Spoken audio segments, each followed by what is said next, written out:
Hola, muy buenas tardes, ¿qué tal están? De nuevo aquí en la 8 Zamora, nosotros estupendamente en esta tarde de miércoles para acompañarles con mucha programación. Hoy vamos a tener sobre todo entrevistas para hablar de actividades que va a haber en los próximos días, tanto en la provincia como en Zamora capital. Ya saben que el verano es especialmente propicio, nuestros pueblos se llenan de gente y hay muchas actividades con las que poder disfrutar, así que de algunas de ellas vamos a hablar a lo largo de este programa. Y precisamente con una actividad que va a tener lugar en los próximos días, arrancamos con nuestra actualidad municipal.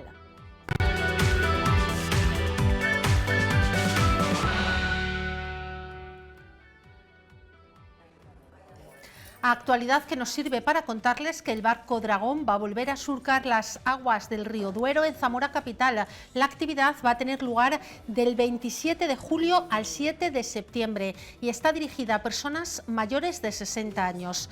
Las sesiones se van a celebrar los lunes de 10 a 11 de la mañana y los miércoles por la mañana a esa misma hora de 10 a 11 y también por las tardes de 7 a 8 de la tarde. Ahí tienen esas tres citas. Las inscripciones pueden realizarse a través de la plataforma Apúntame Línea Zamora. Cada jornada contará con un máximo de 10 participantes, además del timonel encargado de dirigir la embarcación. Así que actividad que nos mezcla un poquito el deporte con los temas sociales, también un poco sanitarios. Vamos a conocer más explicaciones de esta alternativa que nos ofrece el Ayuntamiento de Zamora. También a nivel cognitivo, porque a nivel cognitivo, os digo, es absolutamente estimulante y también permite conocer a otras personas. Que es en el centro de piragüismo. Ahí hay disponibles vestuarios, aseos. En el hangar estaría el material que tienen que recoger cada uno de los usuarios, que es la pala y el chaleco. Insistimos en que Juanjo nos metiera en un grupo de competición, vamos a competiciones. Bueno, pues ahí tienen esa cita que lo que ha venido funcionando hasta ahora lo ha hecho estupendamente bien, así que la gente que quiera sumarse a ese barco Dragón y darse un paseo por el río Duero a la vez que realizar, bueno, pues como nos decían, todas esas actividades, bueno, pues ahí tienen la cita en el Centro de Piragüismo de Zamora junto al río Duero. Y otra de las citas que tenemos por delante este verano, ya lo saben porque insistimos en ello todos los días, es ese eclipse que tendrá lugar el próximo 12 de agosto, cada vez falta menos.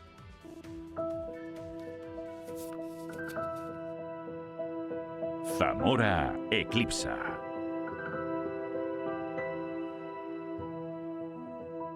Faltan 21 días para el eclipse solar.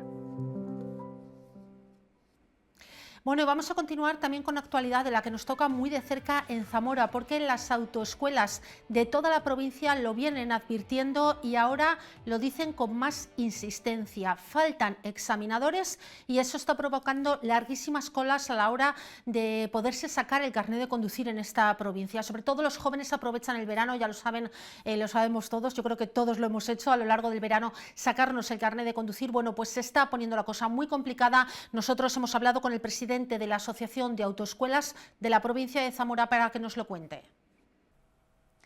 El verano es sinónimo de sacarse el carné, son tiempos en los que la juventud o no tan juventud tiene un poco más de tiempo para poder sacar ese ansiado carnet que a veces nos hace la vida más sencilla. Y aquí estamos en la Autoescuela San Cristóbal con José Miguel porque nos va a decir un poquito por los problemas que ya casi se acumulan durante estos años, José Miguel, porque es la falta de examinadores y eso que se acumula, es decir, que llega el momento de examinarse y que tienes que tardar un poquito y tienes que alargarte un poquito, ¿no, José Miguel? Sí, el problema que tenemos ahora mismo en Zamora es que contamos con una plantilla de 3 examinadores. De los 5 que deberían de estar, solo hay 3 y el número de matrículas aumenta en las autoescuelas un 50%.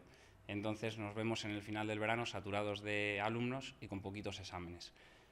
También se reduce porque las clases empiezan un poquito antes, empiezan en septiembre en vez de en octubre como pasaba anteriormente y no nos da tiempo a preparar tantos alumnos para tan pocos exámenes que tenemos.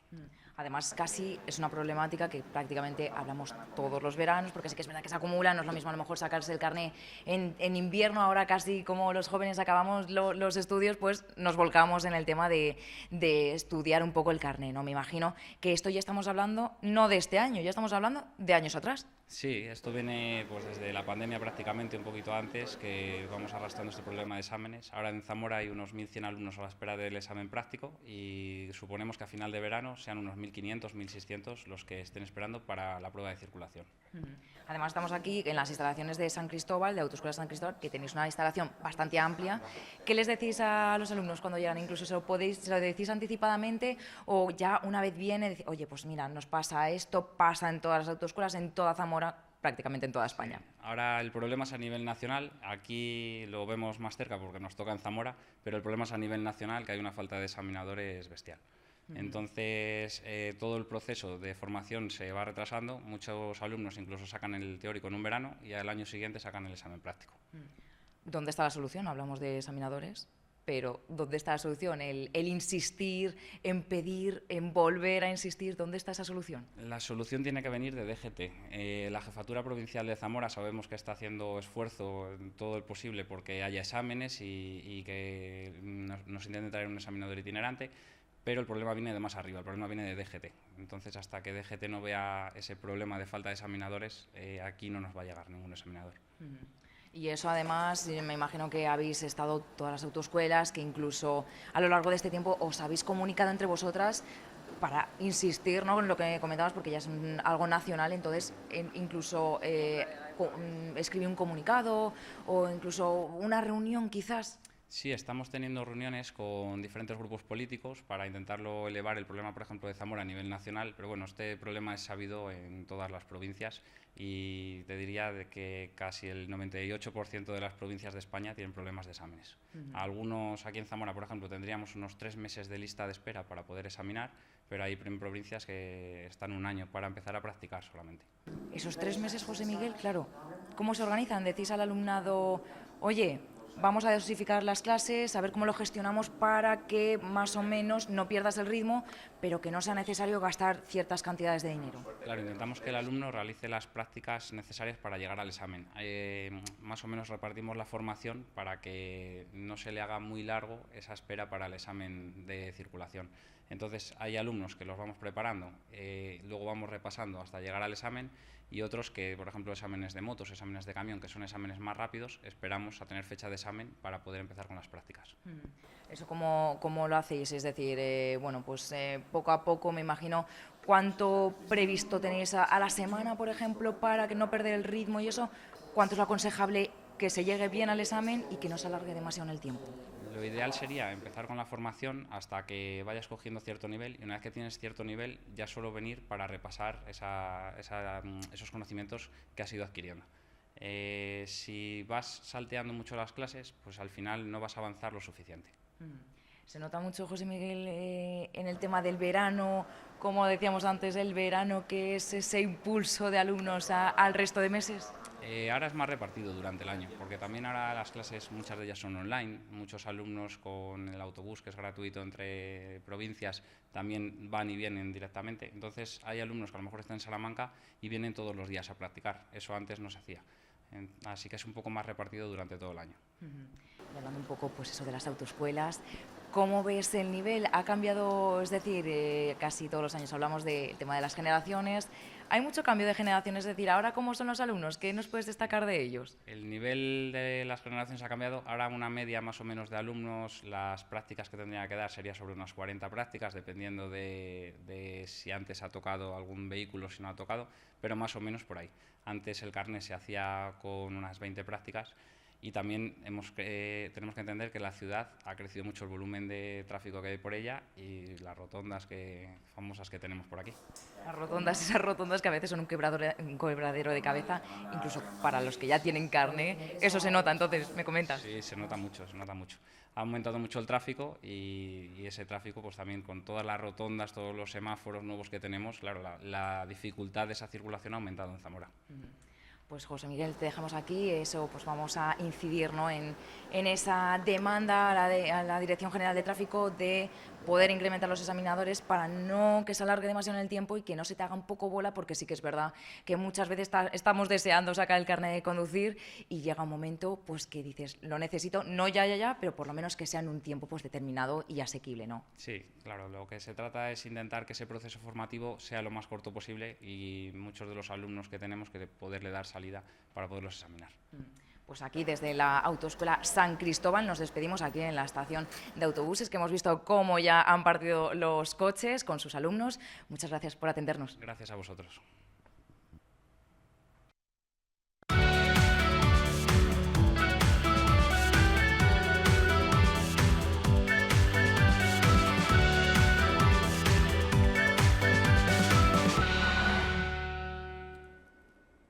Ya estamos de regreso, no hemos tardado nada, como pueden ver, y vamos a hablar en los próximos minutos de esa Zamora que nos cuidan. Ya saben que lo hemos venido haciendo durante todo el curso y también hemos querido seguir haciéndolo durante parte del verano. Así que lo vemos con nuestra cabecera y enseguida os presentamos a la persona que nos va a acompañar esta tarde.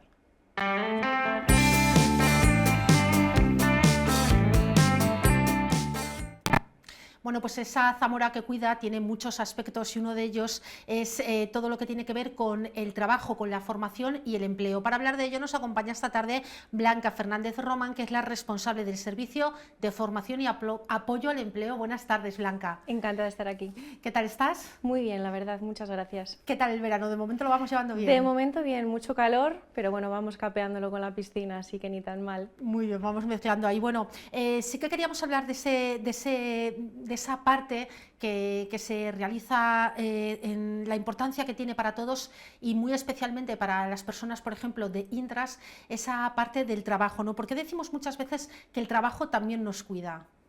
Efectivamente, el trabajo es un factor de cuidado porque nos aporta estabilidad, nos aporta rutina, nos hace sentirnos parte de algo y al final yo creo que es ese factor esencial que nos permite a todos ganar autonomía y sentirnos parte de la comunidad.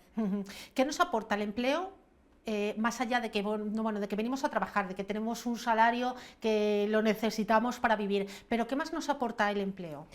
Bueno, el empleo aporta muchísimas cosas. Está claro que el salario es un factor importante, pero al final nos sentimos parte de algo, ganamos autonomía, tenemos ciertas responsabilidades y al final ese cómputo de cosas nos hace sentirnos parte de algo y yo creo que al final las personas con las que nosotros trabajamos tienen las mismas aspiraciones que nosotros y el factor clave es pues, que nos cuide, que nos sintamos parte de algo y esa autonomía y esa responsabilidad también para con nosotros mismos. Es importante la relación con los compañeros. Me imagino que también cuando hablamos de empleo hablamos de esa parte de relación con personas, porque a lo mejor si trabajas tú solo aislado no tiene esa parte social que yo creo que es muy importante en el empleo. Desde luego que es una parte muy importante y al final depende un poco también de la persona con la que trabajemos, del sector, del puesto de trabajo, pero está claro que al final esa parte de socialización nos hace desarrollar competencias que son súper valiosas para nuestra vida diaria, pero también desde luego que para cualquier empleo. ¿Qué barreras se pueden encontrar las personas que tienen problemas de salud o que tienen algún tipo de discapacidad a la hora de acceder al empleo? Bueno, muchas de las personas con las que trabajamos vienen con una trayectoria laboral que está marcada quizá por ciertos parones o ciertas interrupciones y eso pues muchas veces hace que no tengan quizá la confianza suficiente como para volver a buscar trabajo o directamente empezar. Muchas veces las barreras también están en el entorno porque bueno, pues hay muchos prejuicios y al final pues también cuando no hay apoyos para que el empleo se mantenga, pues también es un factor determinante para el mantenimiento del empleo. ¿Y qué miedos pueden tener las empresas a la hora de dar una oportunidad, de dar un trabajo, de dar esa primera oportunidad a una persona con discapacidad? ¿Con qué miedos se encuentran las empresas? Yo creo que más que miedos, que quizá también o rechazo, yo creo que las empresas tienen dudas, porque al final el desconocimiento es lo que nos aporta, ¿no? Y no saben quizá cómo va a ser ese proceso de inserción, si se van a encontrar muchas dificultades a la hora de insertar a la persona o a lo largo del tiempo.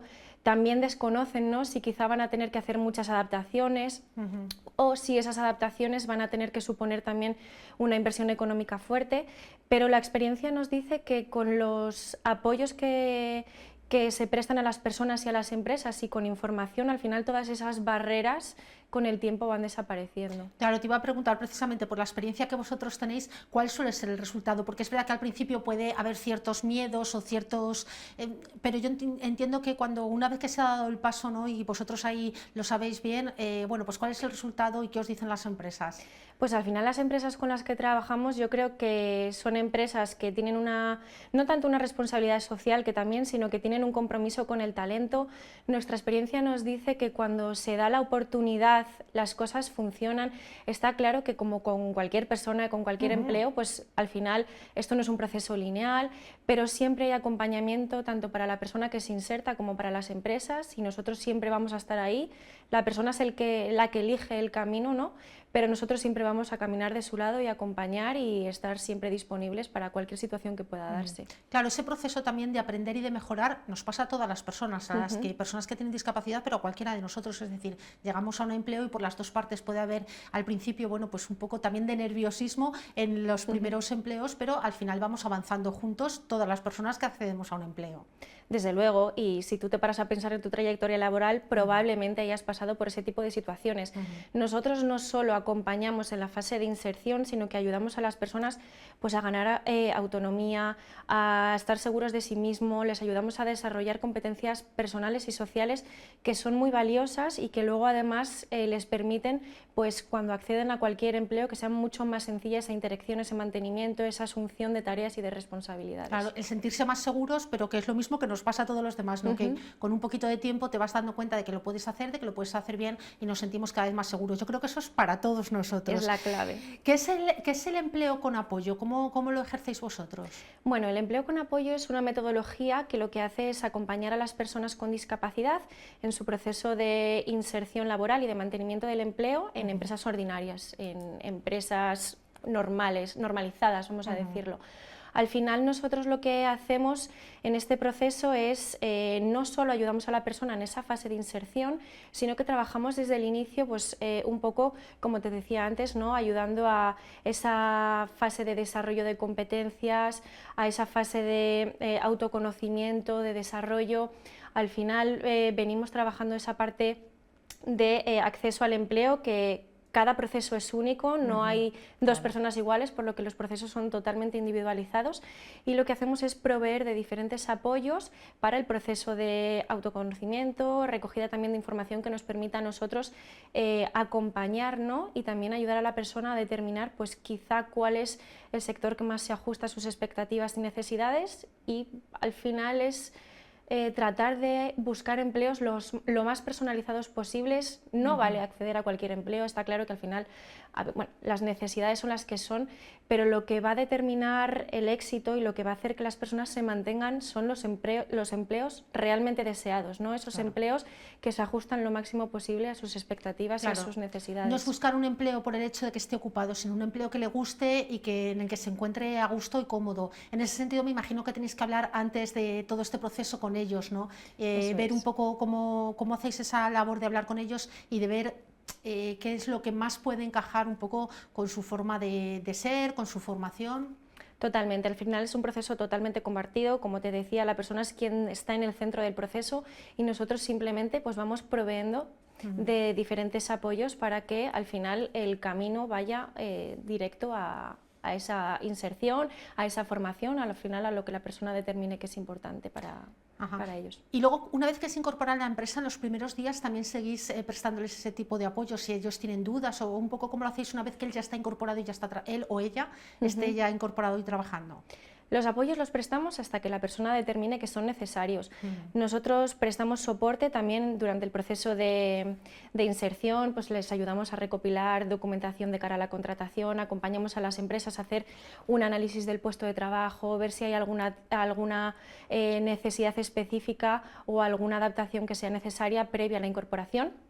Y una vez la persona se inserta en el puesto de trabajo, nosotros, pues inclusive durante las primeras semanas hacemos ese acompañamiento in situ al puesto de trabajo, les ayudamos pues un poco a ver cuál es la estructura de tareas, de rutinas, ver cuál es también la forma en la que reciben esas tareas que tienen que realizar, ver si hace falta hacer alguna adaptación, y vamos manteniendo los apoyos hasta que sean necesarios, los vamos retirando de manera secuencial y poquito a poco para que no se note el impacto, pero una vez la persona gana autonomía y puede desenvolverse con facilidad, nosotros nos vamos retirando y nos mantenemos siempre disponibles, tanto para empresa como para la persona a la que prestamos ese soporte, siempre que sea necesario, pues con citas, de manera telefónica, como sea necesario. Que bueno, les lleváis un poco de la mano al principio y les vais soltando, ¿no? O sea, que Eso poco a es. poco vayan cogiendo su independencia.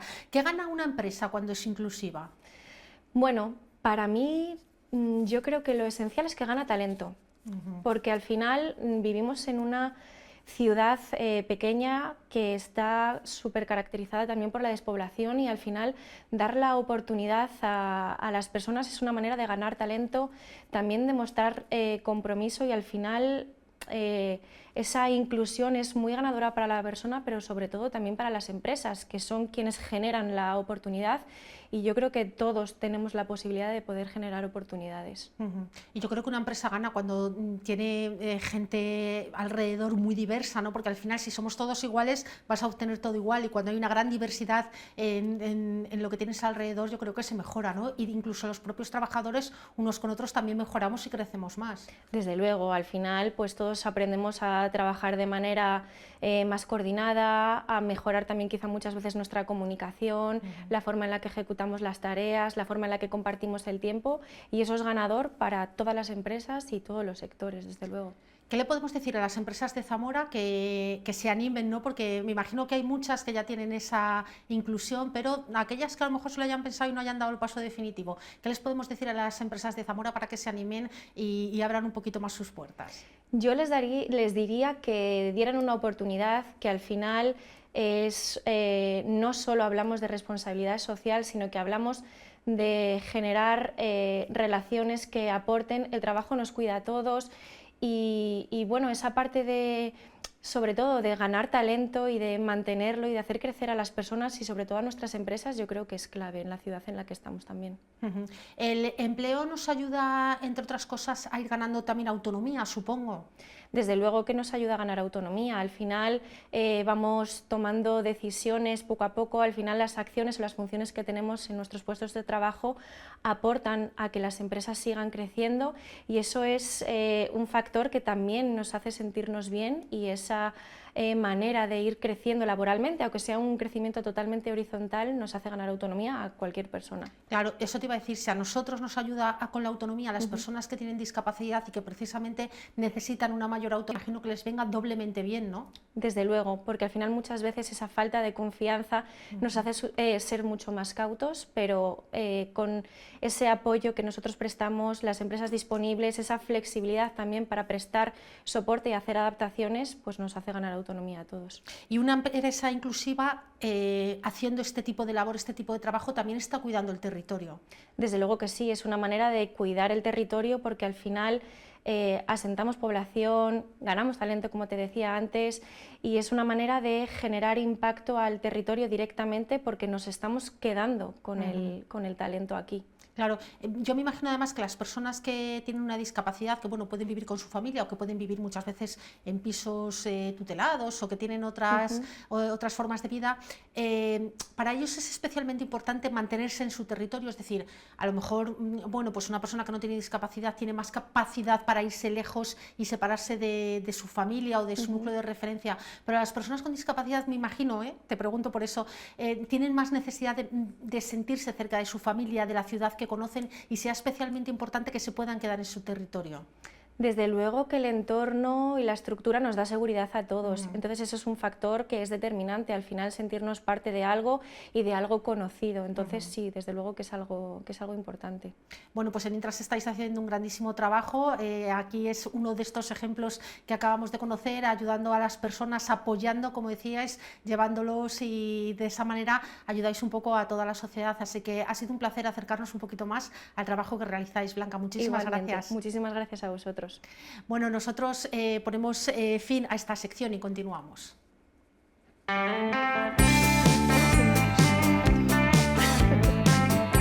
segundo, que ahora sabes.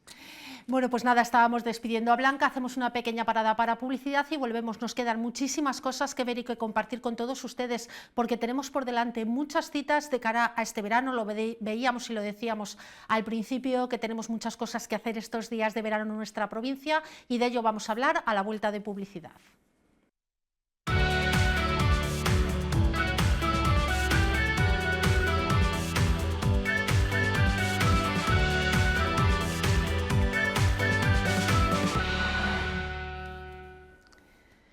Ya estamos de nuevo, ya saben que en pleno verano, bueno, pues nuestros pueblos cobran especialmente vida, ya han empezado a llegar muchísimas personas y se nota. Y también las distintas asociaciones o federaciones organizan, incluso los ayuntamientos, pues muchísimas actividades para ofrecernos un verano, bueno, pues un poquito más animado. Un claro ejemplo es la Federación Espigas, que ha organizado y que está organizando, no solamente ha organizado, está organizando muchas actividades, entre ellas un concurso de fotografías, un concurso literario. Están trabajando en el verano cultural. Para hablar de ello nos acompaña Esteban Sánchez. Muy buenas tardes. Hola, buenas tardes. Esteban, que eres el secretario de la Federación Espigas, sí, que estábamos comentando, anda que no trabajáis a lo largo del año, ¿no? Pero ahora en verano parece que es verdad que esto del verano nos anima a tener más actividad. Claro, cunde un poco más y bueno, aprovechamos que hay más gente en los pueblos y bueno, pues intentamos que la gente participe y darle un poco de vida a nuestros pueblos.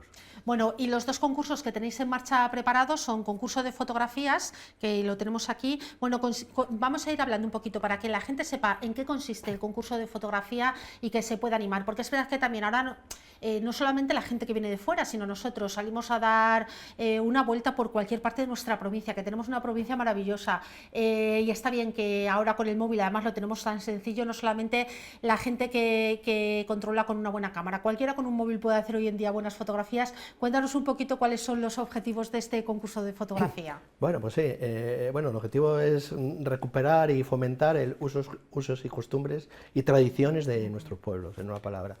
Los dos concursos tienen la misma idea, es intentar recuperar y mantener eso de alguna manera, bien el concurso literario, bien a través de los escritos, y el concurso de fotografía, pues, como su nombre indica, a través de las fotografías. Tiene la particularidad de que, claro, tienen que ser fotografías realizadas en nuestro ámbito de actuación, en las comarcas de Campos, Hispania y Norte del Duero. O sea, las fotografías tienen que ser realizadas en esa comarca. Claro, por eso en las bases tenemos puesto que las fotos sean en JPG, en formato JPG, no hace falta imprimirlas en papel, y para poder obtener datos de la foto de donde se ha buscado, donde están hechas, que se hace con georreferenciadas, ¿no? El que haga la foto pues tiene que marcar esa opción en el teléfono, como estábamos hablando, o en la cámara, de las coordenadas geográficas, y ya con eso ya sabemos que se ha hecho en la comarca. ¿Quién puede participar en este concurso? Pues todo el mundo que quiera, que sea aficionado, que le guste los temas estos, las tradiciones, los usos. No hace falta hacer fotografías de palomares o fotografías de paisajes, hay fotografías de todo tipo. A veces de detalles, ¿verdad? Hay veces que cualquier detalle de nuestra una puerta, geografía, de un señor mayor, de un pastor, no solamente de paisajes. Llevamos ya 12 años haciendo los dos concursos, que son bianuales, y claro, pues fotografías de palomares creo que los tenemos todos. O sea, que podemos buscar un poquito más allá, ¿no? Hay que hacer un poco más específico. Si te das cuenta, en el folleto hemos metido, en el otro, por dentro hemos metido una foto hecha con dron. Ahora ya, las nuevas tecnologías y tal, pues permiten este tipo de detalle, o sea, de manera diferente de diferenciar la foto de alguna manera, no solamente con el encuadre y el enfoque, sino que se puede hacer pues hasta con un dron. Ahí lo estamos viendo. Vale, ¿cuáles son los plazos de presentación que tenemos? Es decir, hemos hecho una foto a lo largo de todo el verano, nos vamos ya tomando nota de que podemos hacerlo. ¿Hasta qué plazo tenemos para mandároslas? Hasta el 15 de septiembre los dos concursos, sí. Tanto en uno como en el otro. Sí, hasta el 15 de septiembre a las 12 de la noche. Hay que hacerlo por correo electrónico, a la dirección de correo electrónico que tenemos habilitada para ello, que es concurso fotografía espigas espigas@gmail.com y concurso literario espigas@gmail. O sea, no tiene ninguna pérdida. Para enviarlo no tenemos pérdidas. Y vamos a hablar de los premios también en los dos concursos, ¿no? Porque bueno, siempre nos viene bien obtener no solamente el reconocimiento, que yo creo que es lo más importante al final, pero también tenéis premios para animarnos a participar. Sí, los premios son bastante importantes, vamos, por lo menos para nuestro modo de ver, y queremos incentivar un poco la participación. Pues son 300, 200 y 100 euros para primero, segundo y tercero. En los dos concursos, te comento un poco la idea del concurso literario. Se hizo un apartado para los autores locales, gente de la zona que incentivarlos a escribir, porque veíamos que nos llegaban muchos relatos de fuera de España, de Cuba, de Venezuela, de Argentina, y claro, que está bien, pero no se adaptan, porque son relatos también locales de allí, no es de allí, es de aquí. Sí. Entonces, bueno, incentivamos un poco el concurso, o sea, un premio especial para autores locales en el concurso literario. Y en el concurso de fotografía, pues este año la Junta Directiva hemos dicho, bueno, vamos a hacer algo parecido para incentivar un poco tal. Entonces, hemos sacado un premio especial de 100 euros a la fotografía antigua, que esté en mal estado, que se recupere con las nuevas tecnologías, con inteligencia artificial. Que está, muy interesante. O sea, no una fotografía que hagamos en este momento, sino una fotografía que tengamos antigua. Que tengamos rota en un cajón de alguna abuela, alguna tradición, una fiesta. También hay mucha, hay muy buenas imágenes guardadas. Claro, entonces, pues eso, pues dijimos, bueno, pues buena idea, a ver si incentivamos también la gente que tenga, las personas que tengan en los pueblos, que seguro que hay fotografías antiguas, pues se puedan recuperar, que hoy día lo puede hacer cualquiera que entienda un poco, lo puede hacer perfectamente. Entonces, bueno, instituyó la Junta Directiva pues un premio especial para, igual que tenemos en el literario, para el concurso de fotografías, a ese tipo de fotografía. A ver qué sale. A ver qué sale. ¿Qué tal estos años, nos dices, ya llevamos tiempo con ambos concursos? ¿Qué tal la participación? ¿Se animan mucho los zamoranos? Como nos decías, hay mucha gente de fuera, un poco cómo va la participación. Claro. En el concurso literario hay gente, entre comillas, profesional, podríamos decir, que ya saben cómo escribir, cómo hacer las cosas, que lleva un relato, pues una presentación, un desarrollo y un final, más o menos, y en resumen. Eso mucha gente lo sabe ya hacer. Participación local de Zamora, pues no sé, el año pasado no sé si andaban en torno a 15 personas por ahí, 15 relatos. De fuera, pues no te quiero contar, a lo mejor 40 o 50. De Segovia casi siempre gana gente de fuera porque son más, podríamos decir, más expertos en esto. Nosotros tenemos personas que escriben relatos, pero claro, a su manera. El jurado, cuando va a valorar cada relato, microrelato, que son de 5 páginas máximo, que no hemos dicho, claro, se fija en la estructura de cómo está escrito. Y hombre, ahí a lo mejor estamos un poco por debajo de estos profesionales que estamos hablando. Claro, pero bueno, habéis puesto también el premio para el relato local, claro, ¿no? Para el relato local un poco... no miramos eso, ya vamos directamente a un relato local escrito por alguien de la zona. Entonces, bueno, importante también. En el tema de la fotografía, ¿qué tal va la participación? Está la gente empezando a mandar fotografías en el correo, hace que no miro una semana más o menos, y el correo, y bueno, pues está en torno a 25 o 30 fotografías al año sacamos. Pues nada, nos queda animar muchísimo a los zamoranos que participen en cualquiera de los dos, ¿no? Claro. La finalidad de los dos concursos es tener una base de datos que nos sirva pues para nuestras publicaciones. Los relatos los publicamos en libros, e incluso los premiados los tenemos, es una plataforma en audiolibros que los tenemos editados. Cualquier persona puede oír, si no le da por leer o está viajando o tal, poder leer los relatos premiados, los 3 de cada año, se graban en audiolibros y se suben a la plataforma. Y las fotografías nos valen pues para las ediciones del mismo libro, para las páginas web, en fin, para cualquier, pues como los concursos, esta es la que ganó el último año. En fin, un poco todo eso, recogerlo, tenerlo ahí, utilizarlo para todo. Una vez que entregáis los premios que nos los estabais contando, y además yo creo que le viene a la gente muy bien, no sé si se puede, si dais algún tipo de difusión, bueno, lo estamos viendo ahora con los folletos, pero a lo mejor algún tipo de exposición, si las imágenes suben a internet, si las podemos ver en algún sitio. Sí, están en la página web y de todas maneras nosotros tenemos una colección de fotografías permanente. Claro, porque... Cualquier asociación de la federación la puede pedir. Ajá. Y están enmarcadas en cuadros para colocar en su pueblo. Pueden solicitar, oye, que queremos la exposición de fotos, pues ahí está. Porque es muy interesante, entonces, bueno, claro, me imagino que, que sí que se haya movido bastante mueve, por los pueblos de la zona. Lo que pasa es que, claro, como llevamos ya tanto tiempo, sí. pues hombre, el que la ha visto ya no la vuelve a pedir, porque bueno, otra vez es repetir las mismas fotos, pero bueno, hay pueblos que todavía no la han solicitado y la pueden solicitar perfectamente y ahí se la dejamos. Nos habías hablado también antes del jurado, tanto para un premio como para el otro, ¿quiénes son los jurados? No sé si os cuesta mucho encontrar jurados o, bueno, ¿cómo lo hacéis? Vienen siendo los habituales, yo creo que desde el principio están los mismos. Normalmente es gente, o sea, son personas que saben lo que están haciendo.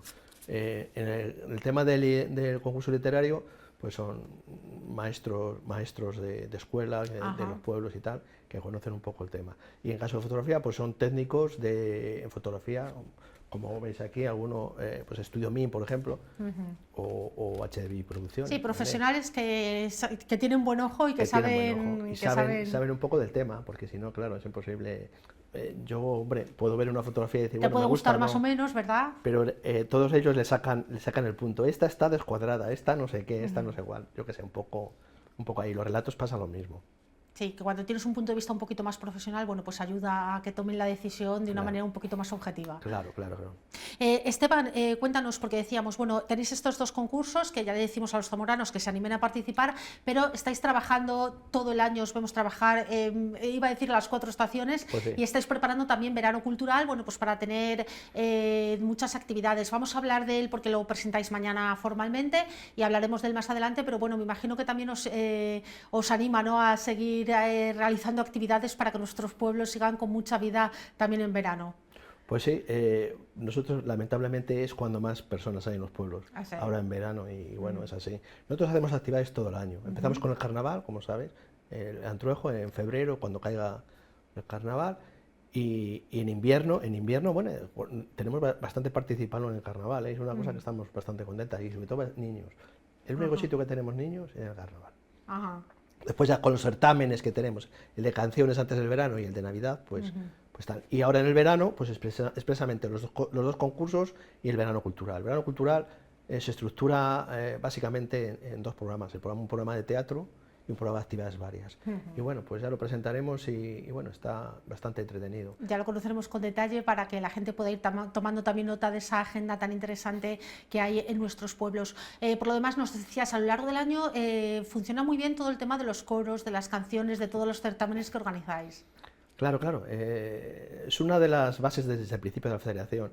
Empezamos un poco con los certámenes de canciones, que llevamos ya bastante tiempo, tenemos 25, 26. Tenéis un buen número de ediciones detrás. Hemos hecho pues 5 discos, o sea que no creas que...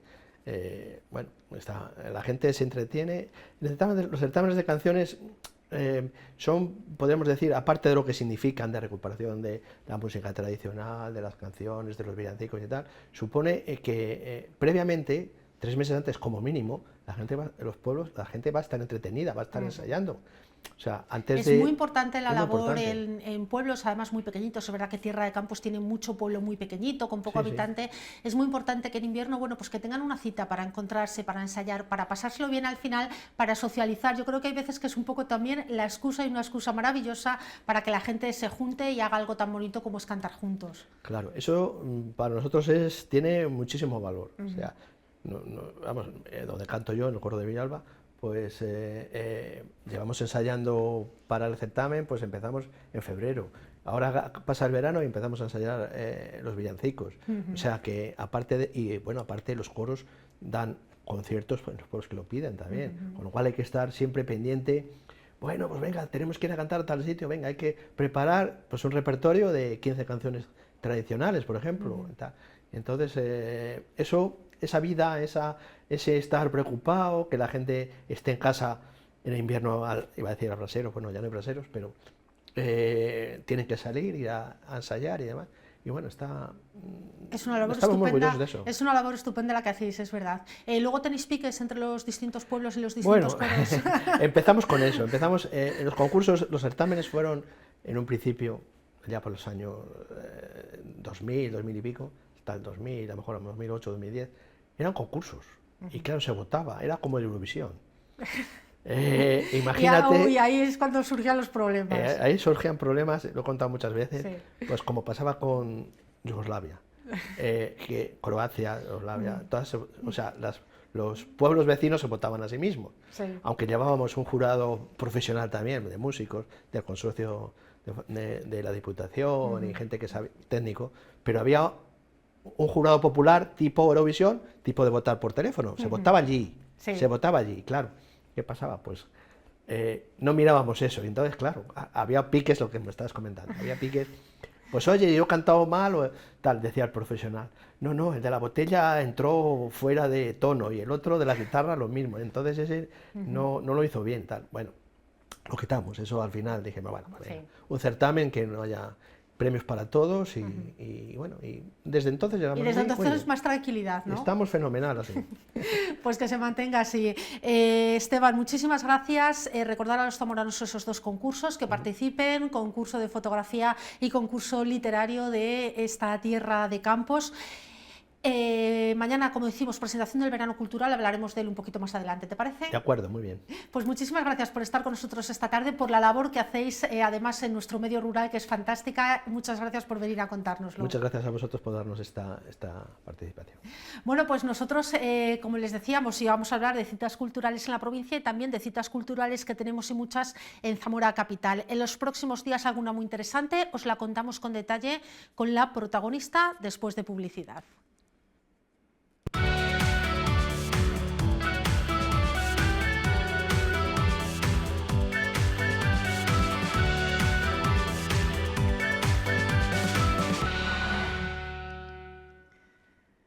Pues más cosas aquí en la 8 Zamora, seguimos en una tarde estupenda que estamos disfrutando, venimos hablando de todas esas actividades que llenan estos días nuestra provincia, pero también en Zamora tenemos muchísimas actividades, la verdad es que prácticamente a diario podemos disfrutar de alguna de las ofertas, en este caso por ejemplo del verano cultural que nos deja muchísimas actividades. Mañana mismo tenemos una cita muy interesante que es de la que vamos a hablar en los próximos minutos. Noelia Camacho es narradora oral y mañana jueves va a estar aquí en Zamora dentro de ese programa del verano cultural con esa cita de cuentacuentos, cuentos para adultos o cuentos eróticos. Enseguida nos va a dar más detalle, ella nos acompaña por Zoom. Muy buenas tardes, Noelia. Hola, buenas tardes, ¿qué tal? Muy bien, pues encantados, pasando una tarde estupenda y ya preparándonos, ¿no?, para mañana, para disfrutar de esa actuación, de esos cuentos eróticos que llegan a Zamora y de los que vas a ser protagonista. Bueno, cuéntanos un poquito, Noelia, ¿qué es el espectáculo, cuáles son esos cuentos que nos vas a acercar mañana? Bueno, pues primero estoy encantada de poder participar en este ciclo que lleva muchísimos años ya y por el que han pasado narradores y narradoras maravillosos, entonces estoy muy contenta, muy agradecida. La sesión es una sesión para público adulto y bueno, pues es una sesión un poco, no tanto erótica como un poco pícara y divertida, porque cada narrador y cada narradora pues tiene un poco su propio estilo y bueno, pues creo que lo mío va un poco más por el humor y por un poco la picaresca, sí. Bueno, está fenomenal porque en esto, como tú decías bien, es un ciclo que lleva muchos años. Yo creo que Zamora es una de las grandes veteranas en esto de los cuentos para adultos y está bien que tengamos diversidad para que también podamos ir eligiendo distintos estilos. Cuéntanos un poquito si hay mucha diferencia. No sé si tú también en algunos momentos cuentas cuento para un público más familiar o para niños y si hay mucha diferencia a la hora del público adulto o el público infantil. Bueno, mira, yo también cuento para público infantil, para público familiar y para público adulto. Seguramente te lo habrán dicho muchísimos narradores, muchísimas narradoras, que los cuentos en realidad no tienen edad. Y cuando tú realmente cuentas convencida de lo que cuentas, con profesionalidad, con entusiasmo y con verdad, los cuentos son para todas las edades. O sea, un cuento infantil puede gustar y apasionar al público adulto por igual. Lo que sí es cierto es que a veces, pues cuando es así una temática un poco más enfocada, pues claro, sí que prepara una sesión pensando en el público que vas a tener, que va a ser un público adulto y con una connotación, con un hilo conductor que va a ser el que va a ir guiando esa sesión. Pero los cuentos es verdad que gustan a todas las edades. Tienes Una toda... retahíla, Sí. una cancioncita puede apasionar igual. Tienes toda la razón y es verdad que aquí que nos gusta mucho el tema de los cuentos y que por cierto dentro de un ratito también vamos a escuchar alguno, es verdad que los cuentos infantiles nos gustan a todas las edades y bueno, que sí que se acota un poco ese espacio de cuentos para adultos también con el horario, ¿no? Yo creo que nos queda un poquito claro, bueno, pues para poder hacer esa pequeña diferencia. ¿De dónde sacáis la inspiración? Es decir, no sé si os basáis mucho en los cuentos tradicionales, si leéis mucho, si creáis, improvisáis, un poco por dónde va todo el repertorio que sueles llevar. Sí, todo eso que has dicho es así.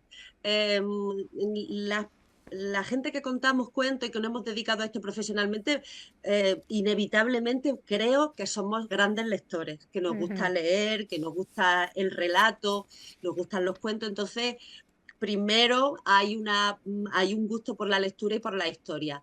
Y claro, la tradición oral, sobre todo en esto de los cuentos eróticos, pues quizás es más difícil que tú te inspire algo más erótico, vamos, no lo sé, pero no. Entonces sí que hay mucha tradición oral de esa picaresca, del pues conventos, infidelidades, toda esa tradición oral que tenemos es la que nos inspira, o por lo menos a mí. Y luego, claro, tu voz propia, tu manera de contar un mismo cuento, pues es diferente según quien lo cuente, porque lo cuenta de una manera o se detiene en algunos detalles o experimenta por cualquier sitio, cualquier recoveco que para esa narradora o ese narrador es más personal. Así Noelia, que, pues sí, todo lo que has dicho. ¿cuál es tu relación cuando estás en el escenario o bueno, cuando estás, hay veces que no hay que subirse a un escenario, cuando estás delante del público, ¿cuál es tu relación con el público? A mí me parece tan interesante, ¿no? Esa interacción tan cercana, ese ir cambiando, me imagino, las cosas según te vaya respondiendo el público. Cuando es un público adulto, ¿cómo es esa relación con ellos? Pues sí, como tú dices, es un arte, la narración oral es un arte muy cercano y muy de comunicar. Entonces, pues tiene la virtud de que puedes comunicarte con la gente que te está escuchando.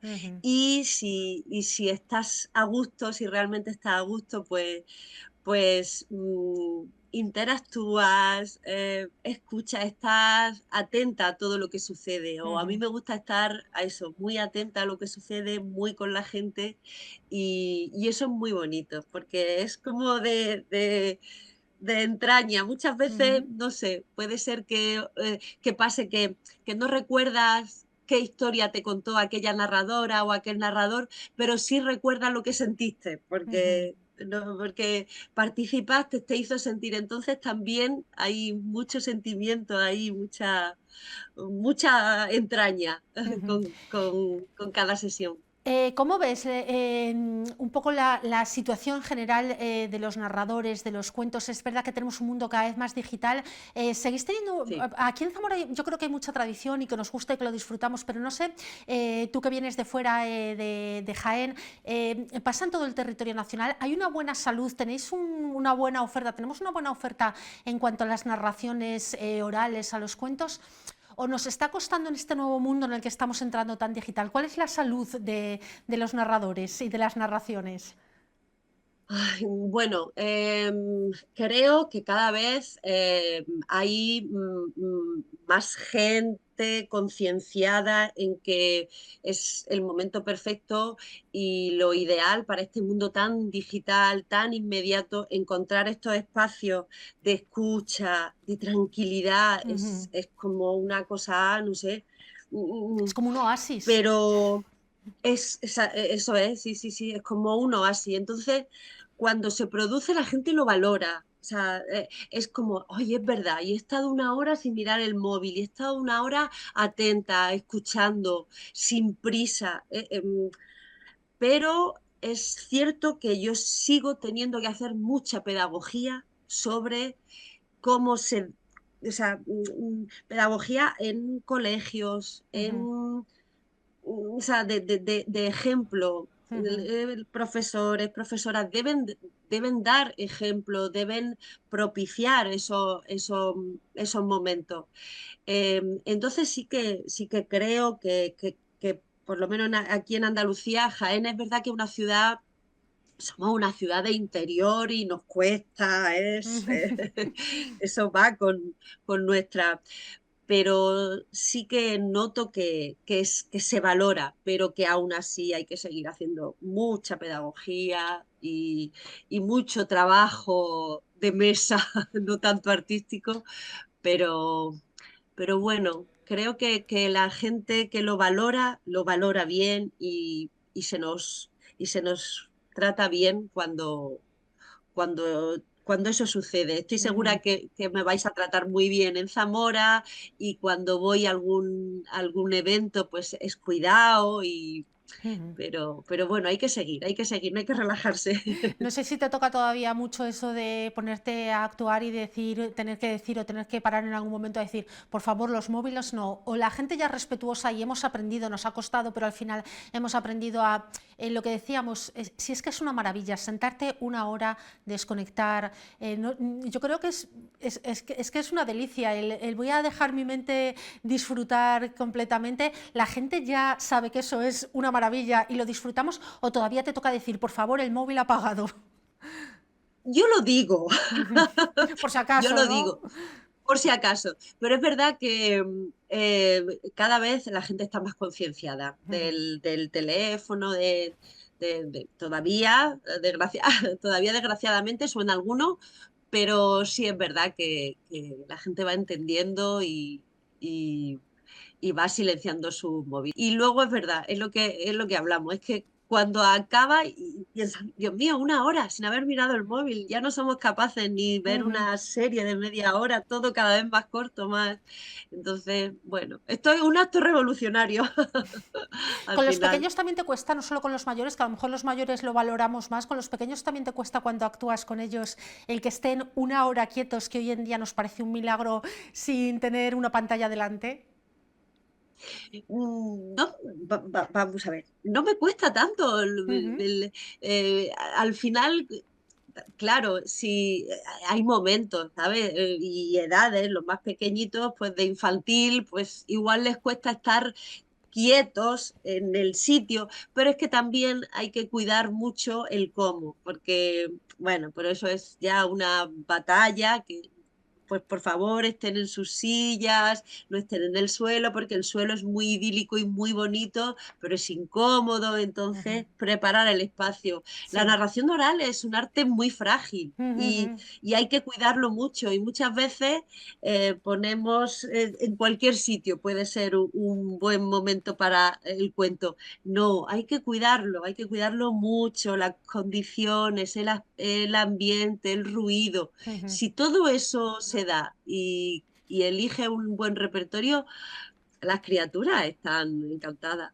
Pues mañana vas a estar hablando de escenarios en un sitio maravilloso, en el patio del Museo Pedagógico, claro, en los jardines del Castillo de Zamora, un lugar estupendo. Comienza a las 10 de la noche porque va a haber previo una cata de productos zamoranos, un aperitivo, y a las 11 llega Noelia con sus narraciones. Me parece una auténtica maravilla el lugar en el que vas a estar, pero además que por delante haya una cata de productos, que estemos relajados, todo eso, no, me imagino que a ti también te gusta, que vayamos entrando poco a poco en ambiente y ya que a las 11, cuando nos hayamos tomado un maravilloso aperitivo, bueno, pues podamos disfrutar de tu voz y de todo lo que nos vas a contar. Me imagino que encantada también con el escenario y con esos preparativos que hay previos. Claro, no puedo imaginar mejor preparación que la que me proponéis, así que con el estómago lleno, bueno, lleno un poquito, y con una copita, un poquito de chispa, siempre viene bien. Muy bien, Noelia, pues nada, mañana te vemos en Zamora, que tengas buen viaje, porque como nos decías, estás en Jaén, Gracias. mañana mismo te vienes para aquí y disfrutaremos de tu voz y de todo lo que nos cuentes, junto a ese aperitivo, como decíamos, en un lugar estupendo de Zamora, en los jardines del castillo. Así que vaya todo muy bien y muchísimas gracias por acercarnos a este mundo tan maravilloso que es el de los narradores y el de los cuentos. Muchas gracias y muy buenas tardes, Noelia. Muy buenas tardes, muchas gracias a ti. Nos vemos mañana. Nos vemos mañana. Buenas tardes. Sí, bueno, pues nada, a disfrutar. Ya saben que ese verano cultural de Zamora viene con muchísimas actividades. Hemos conocido un poquito más de esa actividad que tenemos mañana, que podemos disfrutar, pero vean el programa y vayan eligiendo lo que les guste, porque hay para todos los gustos y para todas las edades. Nosotros hacemos una parada para publicidad y a la vuelta, precisamente, uno de nuestros contenidos va a ser esos cuentacuentos que también nos acompañan todos los miércoles, el Saltamontes de Tierra de Campos, a la vuelta de publicidad.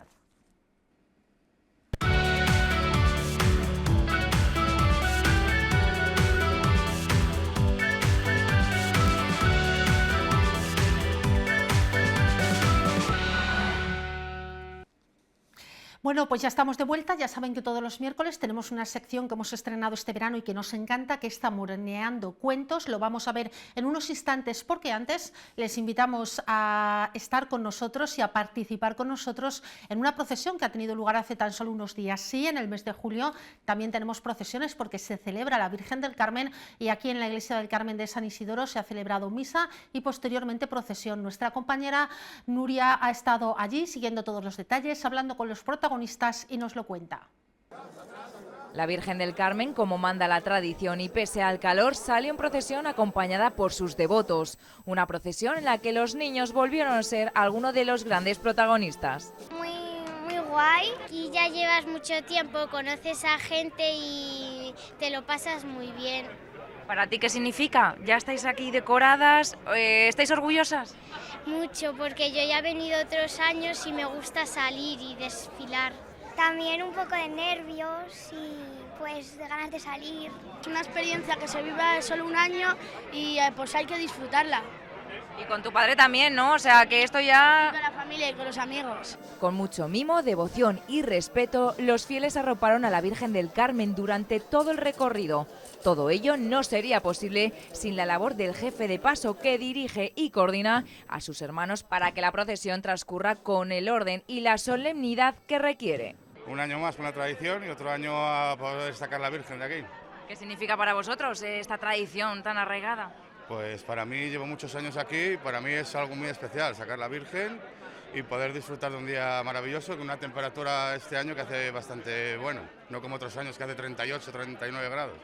¿Cómo se vive desde dentro? Nosotros lo estamos grabando, pero desde dentro, ¿cómo se vive? ¿Cómo lo vive un jefe de paso? Pues con muchos nervios y con mucha preocupación, porque no es fácil ni sacarla ni meterla por el tema de la puerta, entonces, pero bueno, y con ilusión. ¿Qué trucos hay? ¿Cómo es eso? ¿Hay una previsión antes? ¿Hay que tener cuidado? ¿Cómo es eso? ¿Cómo se vive en ese momento? Pues se vive en el momento que me tengo que poner, me tienen que hacer caso y salimos por milímetros. Así por los lados, 3 centímetros por los lados y 3 por arriba. No hay más solución. La procesión discurrió por el casco antiguo de la capital, pasando por la Rúa de los Francos, la calle Misericordia y Sordositea Andrés, para regresar por la Plaza de los Ciento y la Rúa de los Notarios. Durante todo el recorrido, la imagen estuvo acompañada por la banda de música Nacor Blanco, que marcó el paso de los cargadores. Bueno, para mí la festividad de la Virgen del Carmen me trae muchos recuerdos, porque desde pequeño llevo vinculada a esta cofradía y es un día que me encanta vivirlo con toda mi familia, que también muchos de mi familia son de la cofradía, y bueno, es un día que me encanta y me encanta vivirlo. Bueno, siempre se lleva respeto y devoción hacia la Virgen. Es importante el trabajo que lleva todo detrás, porque no es sacar la procesión a la calle, sino el trabajo que lleva detrás. Además, yo soy una persona que siempre me gusta ayudar y siempre he hecho una mano en la cofradía, y soy consciente de todo el trabajo que conlleva llevar una cofradía. ¿Cómo ayudas? Dinos esa labor que tienes detrás de ello, de esa labor de ayuda. pues cuando se puso la mesa, puse las faldillas, los faroles y demás haceres. Pues con mucho sentimiento, con mucha devoción y con mucha ilusión. Es una mayordomía que se ejerce pues con mucha ternura y con mucho cariño, sobre todo por devoción a la Virgen del Carmen. Son muchos años arraigado esto, muchos años vinculado. Muchos. Me inscribió mi madre cuando yo era prácticamente una niña.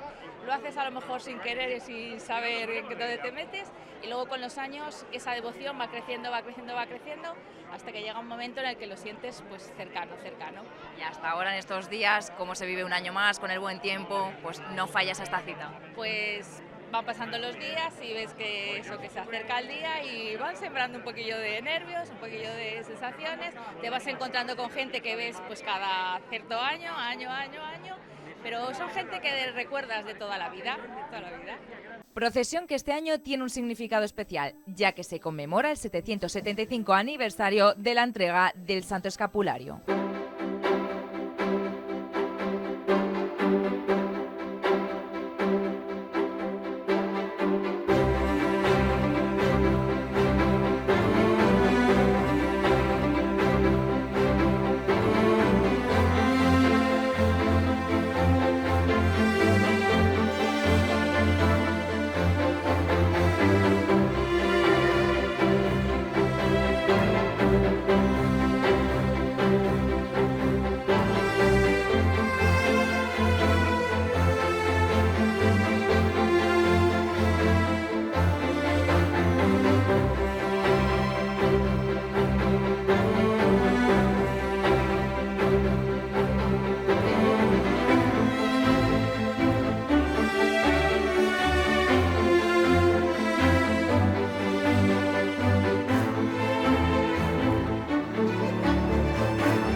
Bueno, pues ya lo ven, yo creo que cada año hay más devoción con la Virgen del Carmen, cada año más gente se suma a participar y esa procesión se va haciendo un poquito más grande, lo están haciendo estupendamente bien. Y nos vamos ahora sí a ese Zamoraneando Cuentos que estamos disfrutando y muchísimo este verano, así que nuestras dos nuevas colaboradoras nos van a acercar en esta ocasión al cuento de El Saltamontes de Tierra de Campos. Abran bien los oídos y disfruten. Había una vez. Y un día la gallinita pues estaba picoteando. Picotí, picota, picotí, picota, picotí, picota. La la la la la la la la la la la. Y Zamoranita que cuenta lo que no sabe se lo inventa. Zamoraneando cuentos. Hola Irene. Hola Judy. Oye, ¿qué tal estás? Yo muy bien, ¿y tú? Bien. ¿Y dónde estamos? Pues aquí en Zamoraneando cuentos. Es verdad. Yo me he traído una cosita aquí, mira, un compañero. Yo también. Tú te has traído uno mucho más grande, ¿eh? Jolín. Bueno, eso no importa. El tuyo es más importante. No, no tiene por qué. Aunque las criaturas más insignificantes pueden ser las más temibles. Y es que un día cualquiera, un día de verano caluroso y soleado, de entre los miles de caminos que existen en Tierra de Campos, un día estaba allí un pequeño saltamontes, muy tranquilo y erguidito, tomando el sol sobre una brizna de hierba.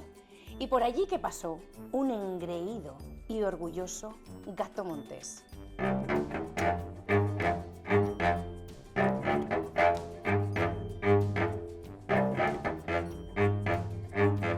Y tan engreído y orgulloso que iba él, ni se fijó que allí estaba el saltamontes, así que lo apartó sin mirar ni más, de un golpetazo. Ay, ay, ay, ay, ay, pero bueno, pero por favor, ten un poco más de cuidado, mal rayo te parta que leche me has dado. Y entonces el gato montés, que no sabía de dónde venía aquella vocecilla, empezó a mirar entre las hierbas y cuando vio el origen de aquella voz, bueno, le dio un ataque de risa. Pero vamos a ver, pero eras tú. Anda, anda, deja pasar a la gente importante y majestuosa del lugar. Haz el favor. ¿Cómo qué? ¿Qué te crees? ¿Que eres tú más importante por ser más grande? Anda, pues yo soy chiquitín, pero valgo mucho, no te creas. Anda, es mi río de la vida, pero tú, ni mil como tú, me hacen daño a mí. Fíjate lo que te digo. Ah, ¿eso crees, no? Pues si quieres nos retamos en duelo. Mira, vamos a esperar una semana que te voy a dar hasta tiempo. El domingo que viene nos vemos ahí en las lagunas, al lado, en la explanada. Al lado de la laguna de Villafácila, ¿sabes dónde es? Allí nos vemos. ¿Quieres retarte conmigo? ¡Oh! Vale, vale. Ahí estaré. Míralo el tío. Hasta luego. Y así fue como se retaron en duelo aquel engreído gato montés y aquel indignado saltamontes. Pero tenía que pasar una semana y aquel día era domingo. Así que desde casa nos ayudáis, ¿vale? A ver, domingo, lunes, martes, miércoles, jueves, viernes y sábado. Y así llegó el sábado, el día del duelo. Y aquella explanada al lado de las lagunas de Villafáfila llegaron con un estruendo atronador todos aquellos animalotes, amigos del gato montés. El zorro, el milano, el buey, el cernícalo, el jabalí, la jineta. Y un montón de animalotes más, rugiendo, bramando, aullando, dando patadas en el suelo para infundir miedo a sus contrincantes. Y cuando llegaron al lugar del duelo, el gato montés se dirigió a donde estaba el saltamontes, muy tranquilo y erguidito, tomando el sol de nuevo sobre una brizna de hierba. A ver si encima del mirriao vas a ser tonto de capirote. No me digas que vienes tú solo, hombre, a retarte conmigo. Pues no, aunque no lo creas, vengo con un montón de amigos que están por aquí. Así que cuando quieras empezamos. El gato montés miró para un lado, miró para otro, pues allí no había nadie. ¿Quién iba a ganar? ¿Quién iba a ganar? Si ellos eran los animales más temibles, más grandes, más majestuosos, más importantes del lugar. Así que el gato montés y sus grandes amigotes se echaron a un lado y el saltamontes siguió tranquilito y erguido sobre su brizna de hierba. Y así, el pajarito de Tierra de Campos dio la señal.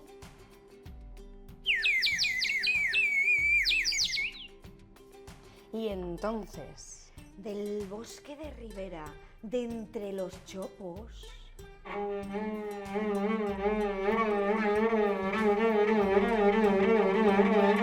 Apareció una nube de puntitos, pequeños puntitos que se fue haciendo más grande y más inmensa y más espesa y más cercana. Era un enjambre de avispas que se dirigió a toda velocidad a los ojos de aquellos animalotes, aguijoneándoles sin parar.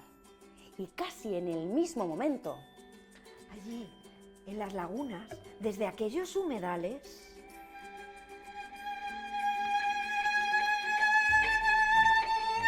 surgió un ejército de mosquitos que se lanzaron a las patas de aquellos animalotes y picotearon todas sus zonas blandas, dejándolos bien magullados. Y por si aquello no había sido suficiente... De entre aquellos extensos campos de cereal, de trigo y cebada...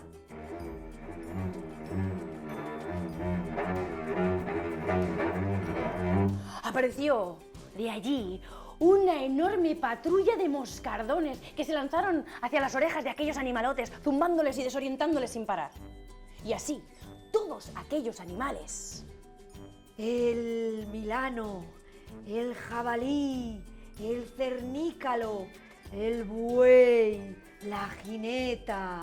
Y todos los demás no pudieron dar ni un solo paso adelante, porque tenían los ojos sumamente hinchados por el aguijón de las avispas, las patas inflamadas por el picoteo de los mosquitos y la cabeza aturdida y desorientada por el zumbido de los moscardones, y así ninguno de ellos, por muy temibles que fueran, pudieron dar ni un solo paso adelante. Y tuvieron que reconocer, con el orgullo más herido que sus cuerpos, que el saltamontes y sus pequeños amiguitos habían ganado la batalla. Desde entonces, todo el mundo presta gran respeto, devoción y admiración a los mosquitos y a los insectos, a los moscardones, a todo tipo de pequeñas criaturas del mundo. Y desde entonces, todo el mundo sabe que cuando las criaturas más pequeñas y aparentemente insignificantes nos unimos, podemos ganar grandes batallas. Y oye... Zamoranita que cuenta, lo que no sabe, se lo inventa.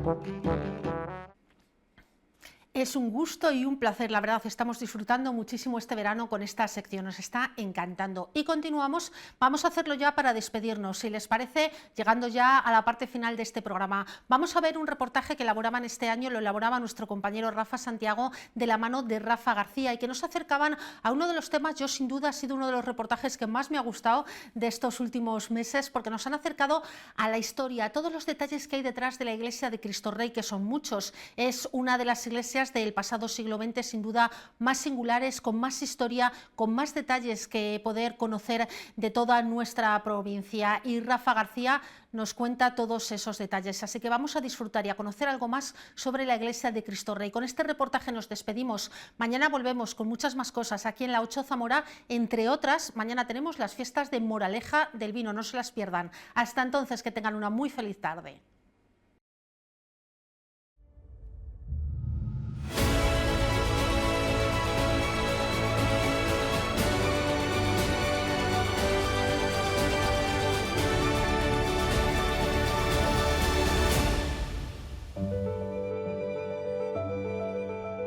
Un templo que supone el inicio de una renovación de la arquitectura religiosa en nuestra provincia. Mostrando una construcción sencilla con materiales más humildes, su diseño fue encargado a los arquitectos Adolfo Bobo y Lucas Espinosa, y con una presencia fundamental de los artistas zamoranos Luis Quico y Tomás Crespo Rivera. Todo ello convierte a Cristo Rey en una iglesia que rompe con la imagen típica de nuestras iglesias.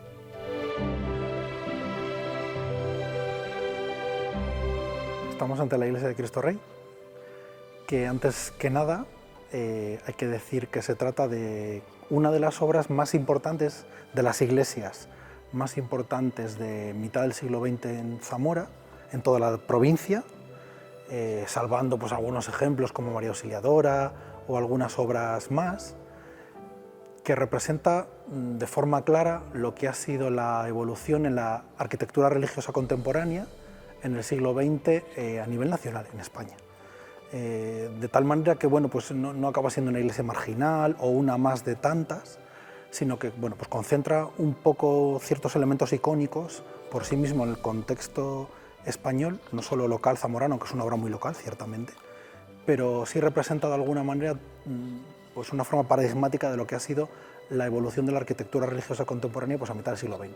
Justo en ese momento en el que todavía no se ha desarrollado el Concilio Vaticano II, que es un momento en el que bueno, pues hay un cambio de paradigma en muchos elementos de la vida de la Iglesia.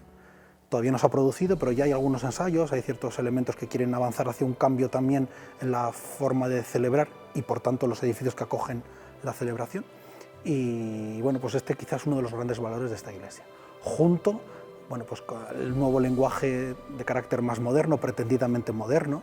Claro, en una iglesia de una concentración tan enorme de iglesias románicas, perdón, una ciudad tan enorme de concentración de iglesias románicas y que nuestro cerebro está como muy programado para ese tipo de arquitecturas, como que bueno, no nos casa mucho, no le damos mucho valor, pero bueno, si ponemos esta iglesia de Cristo Rey en contextualización a nivel nacional, bueno, pues tiene cierta entidad, sí.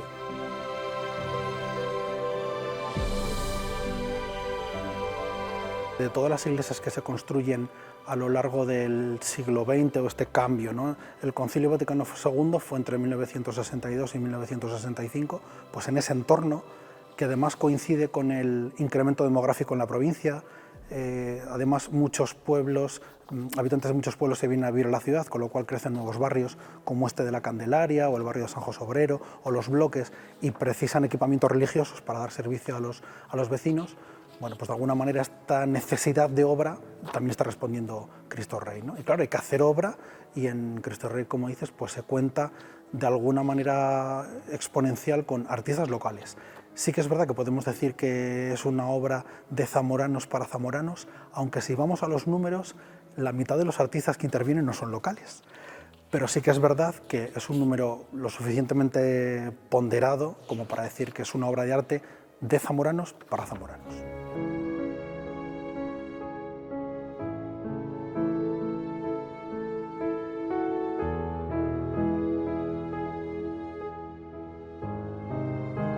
Uno de los elementos principales es lo enorme, lo vacía, lo despojada que es.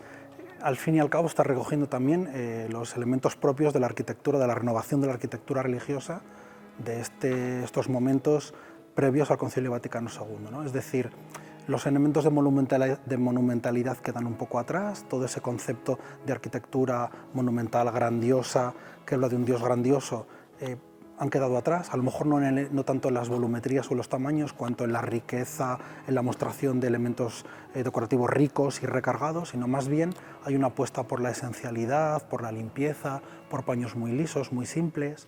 El uso de materiales muy cotidianos, que aquí en Cristo Rey lo vemos de forma enorme, ¿no? Todos los muros de la iglesia, los laterales, el testero, es ladrillo como el que podríamos tener en cualquiera de los edificios en los que podemos vivir pues mucha parte de la ciudadanía local, ¿no? Es verdad que luego en contraste con la enormidad de la fachada, con esas dos torreones, al fin y al cabo hablabas de la portada, ¿no? La portada es una reinterpretación de cualquier iglesia gótica, pensemos en la Catedral de Burgos o en la Catedral de León, pero sí, dos grandes torres laterales y un cuerpo central que en vez de ser un rosetón circular en el centro son dos vidrieras de arriba abajo y un Cristo definitivamente hecho, que no era el plano original, luego lo comentamos, un Cristo que preside, pero al fin y al cabo es un cuerpo de dos torres, como cualquier iglesia gótica, con un gran ventanal que baña de luz interior el templo. En el año 1951, hablábamos antes del crecimiento demográfico de la ciudad en esta zona, además se esperaba que estos terrenos pues fueran lugares para la creación de viviendas de carácter social y hubiera una masificación de la vivienda. Bueno, pues el obispo Martínez González, que es el que estaba, Eduardo Martínez González, ya está moviendo hilos para en los bloques aquí y en San José Obrero crear templos, y él, de forma muy personal, cosa muy curiosa porque no se estilaba, emprende como una iniciativa pues muy de carácter personal la construcción de esta iglesia, hasta el punto que él personalmente va al ayuntamiento, pide la licencia de obras y recibe los decretos directamente y firmados de su puño y letra, ¿no? Esto también habla de una implicación muy directa. El propio obispo revisa las obras, hace visitas a obras, que no lo ha hecho en otros templos, en Zamora, pero lo hace en Cristo Rey, ¿no? Hay como una implicación muy directa. Luego es muy interesante porque es una particularidad de algunos elementos muy contados, algunas iglesias muy contadas en esta época en España. Él contacta con Adolfo Bobo y Lucas Espinosa, que son los arquitectos que hacen esta iglesia. Adolfo Bobo era zamorano, de familia de raigambre.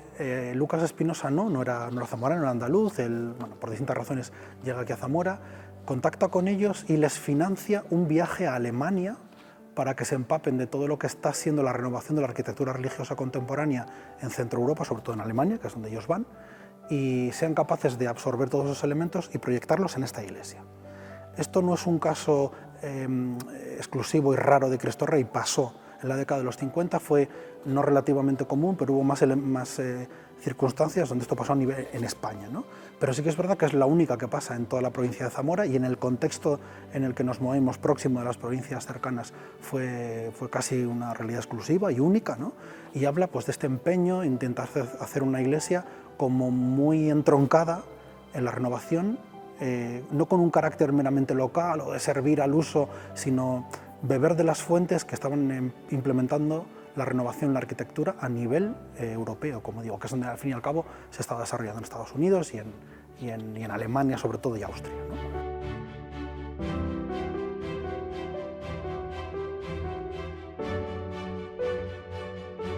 La iglesia que tenemos y que vemos hoy que está construida realmente es fruto del cuarto proyecto. O sea, hubo un primer boceto que se presentan, que se aprueba. Prácticamente la idea es la misma, el templo era un poquito más largo, tenía 2 tramos más, y el testero, en vez de ser semicircular, era plano, pero tenía un dato mucho más importante, y es que en la fachada se prolongaba un porche curvo, como un cuarto de semicircunferencia, y iban a ser construidos 2 edificios en el lateral, en lo que hoy es más o menos el salón parroquial de la parroquia, para vivienda de los párrocos y locales de acción católica. Entonces, había una idea clara de que el templo no tenía que ser solo un lugar de celebración del culto, sino también de formación y de desarrollo de tareas pastorales. Que esto era un paso muy importante que se estaba dando justo en esta época, ¿no? Concebir los templos no solo como lugares de culto, sino también como lugares de formación y de ejercicio de la caridad.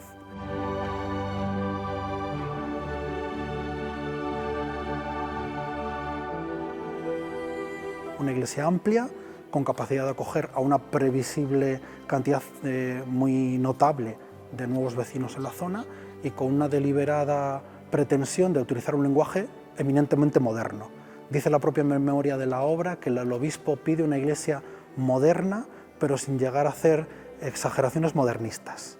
Con lo cual, bueno, pues se ve que hay una voluntad de innovar, de dar un paso hacia adelante, pero sin pasarse. Ejemplos de esto pues se ven en la propia arquitectura.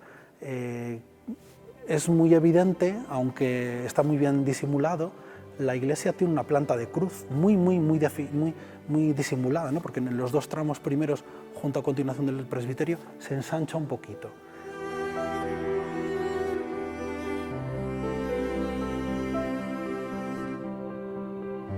Incluso los altares colaterales, los 2 que están justo al final de la nave, antes del presbiterio, que esto eran habituales en las iglesias previas al concilio, porque hay que recordar que los curas no podían concelebrar, o sea, 2 o 3 curas no podían celebrar a la vez en la misma misa, cada uno tenía que hacer su misa, celebrar su misa. Entonces era preceptivo que hubiera más altares, y por eso los colaterales, para cada uno celebrar en su lugar, ¿no? Entonces, Esto que con el concilio salta por los aires, es decir, que este elemento desaparece, esta iglesia lo tiene. ¿Por qué? Porque es anterior. La iglesia se inaugura en el año 60, el proyecto es anterior, es del año 58, entonces claro, todavía tiene estos elementos arcaicos, ¿no? También el propio testero, que es curvo, como hemos visto, que viene a evocar, pues de alguna manera, pues casi la forma absidial de las iglesias históricas, ¿no? Entonces es una iglesia que sí que da el salto en el lenguaje, un lenguaje más contenido, más sencillo, materiales más humildes, pero con un deseo deliberado de hacer un lenguaje completamente moderno, ¿no? Y generar una iglesia pues, donde el vacío sea casi el protagonista, donde uno pueda llegar y de forma casi innata se encuentre solo para propiciar, que es lo que en el fondo se busca en un templo. No es un lugar de celebración comunitaria, es un lugar donde uno pueda conectar de forma directa con Dios, ¿no? Entonces, la vida de la iglesia, y yo creo que el sentido común también, nos hace considerar que en el silencio y en el interior es donde conectamos con nosotros mismos de forma más fácil y por ende también con Dios. Entonces, esta iglesia pretende también eso, de forma deliberada, ¿no? Luego hay otros elementos pues, que son radicalmente modernos. La iglesia no está orientada al este, como era obligatorio, pues habla de esta sencillez, de esta sinceridad constructiva, es tremendamente funcional, o sea, no hay columnas en el medio, nada nos impide la visión. De hecho, ahora cuando estoy hablando, igual se oye cierto eco, no porque no esté cuidada la sonoridad del templo, sino porque hay que llegar a todos los sitios, que todo el mundo pueda... La idea es, cada persona que está celebrando tiene que ser participante activo. Entonces, todo el templo se orienta hacia esa idea, ¿no? Participación. Usted no es un señor que está ahí contemplando lo que hay alguien ahí atrás que hace, sino que al contrario, vamos a poner las condiciones para que usted pueda sentirse en un elemento de participación.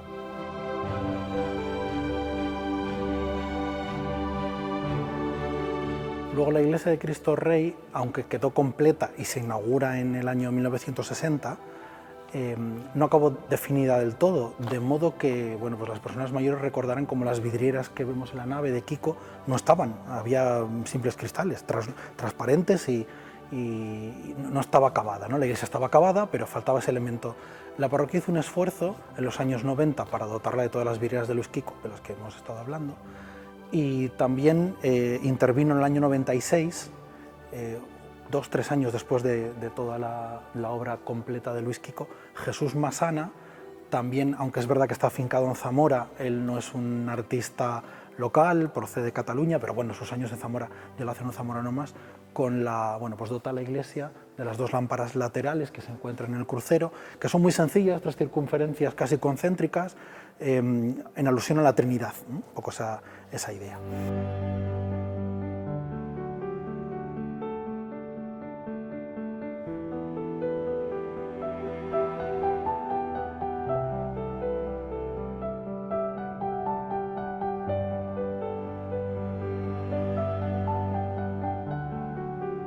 Y luego, ya con posterioridad, cuando la iglesia cumple 50 años, en 2012, que es cuando bueno, pues la iglesia desde el proyecto, tuvo también alguna muy leve modificación, ¿no? La pila bautismal, se había traído la pila de la catedral, que ha vuelto a la catedral, y lo que hace es que se sustituye esa pila de la catedral por la que tenemos actualmente, que es una pila muy sencilla de granito de Sayago, y también se crea de nuevo la sillería coral. Vemos en el presbiterio que hay una banda blanca que no existía, y esa banda blanca es una sillería de mármol para, de alguna manera, pues un poco dignificar el espacio, para dotar de que no sean unas simples sillas, ¿no? Entonces, estos 2 elementos, tanto la pila como la sillería coral, son de esta época, como para conmemorar un poco también el 50 de la iglesia.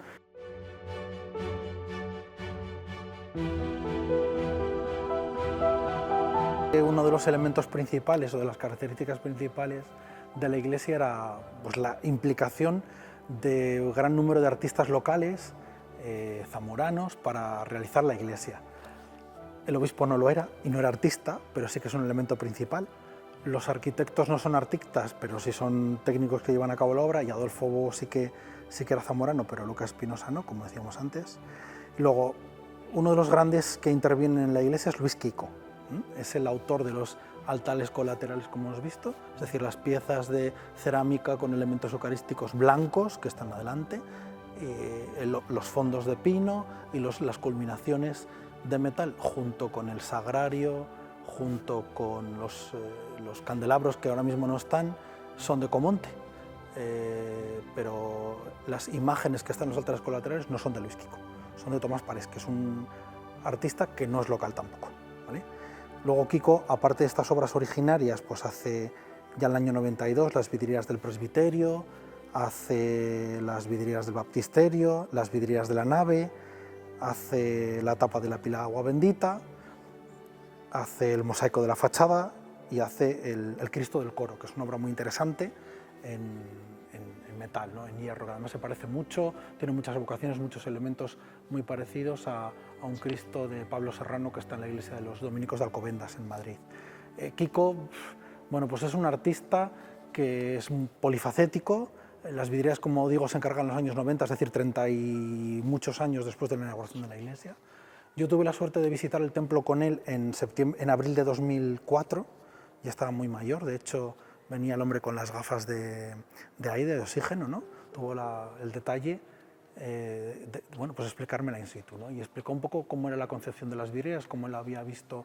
Bueno, él decía que había tenido mucha libertad a la hora de hacer la intervención sobre las vidrieras, pero algo que a mí me llamó muchísimo la atención es la concepción que tiene la nave sobre todo, ¿no? Porque bueno, más allá de las de la portada, lo que representan, o las del presbiterio, incluso las mismas del presbiterio, del baptisterio, con los elementos propios del bautismo, a mí me gustó mucho la idea que él transmite en la nave, donde Quico plasma una corona de espinas corrida en la totalidad de la nave, en unos tonos rojos contrastando mucho con los colores fríos de fondo.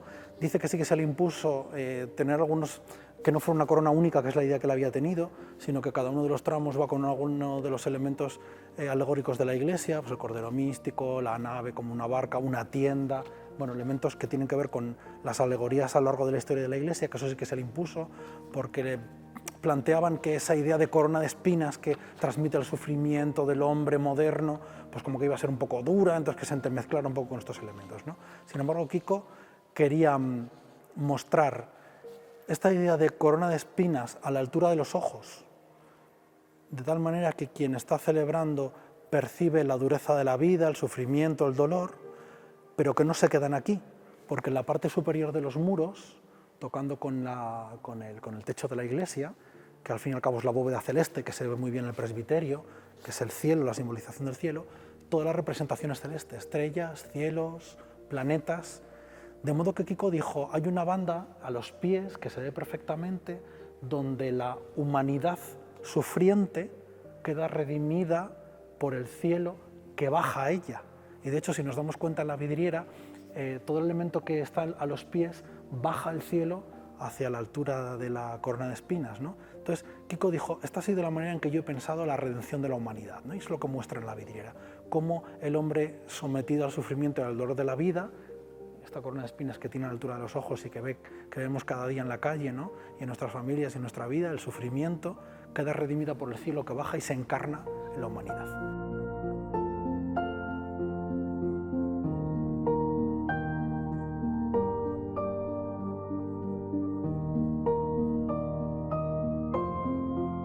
Luego tiene el Cristo de la fachada, hablábamos antes que la fachada de la iglesia no es ni más ni menos que una reinterpretación de una fachada gótica, un Cristo Pantocrátor, rey, como su propio nombre indica, sentado sobre el trono, bendiciendo con una cruz en el fondo blanca, no hay gloria, reino sin cruz, lo deja claro la fachada, pero que en el fondo está bendiciendo al que pasa por la calle. Entonces es una iglesia que con esa obra de Quico, Cristo sale a la calle y bendice a quien pasa por la calle, ¿no? Esa idea también de el reino no está solo dentro de la iglesia, también está fuera. O más bien, los católicos que celebran aquí la fe no es para que se queden aquí dentro, sino para que también salgan a la calle y transformen el mundo en el que viven en una prolongación del reino de Dios, ¿no? Esa también es la idea que él quiso expresar con esto y que él, bueno, expresó y a mí me contó especialmente, me contó expresamente.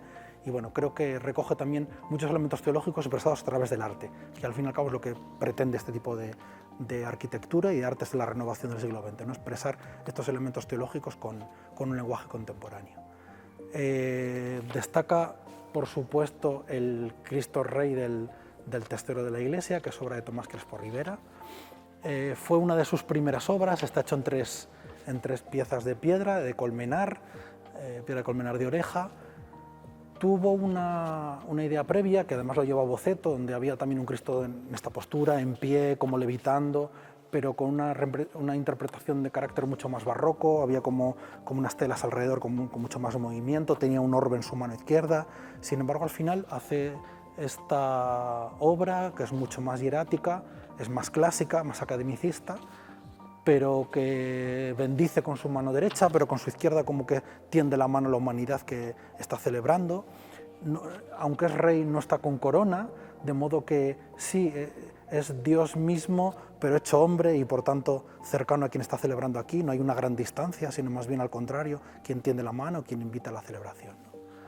Luego tenemos, como decíamos antes en el presbiterio, el sagrario y el ostensorio de Comonte, que en origen estaban sobre el altar, así fue concebido.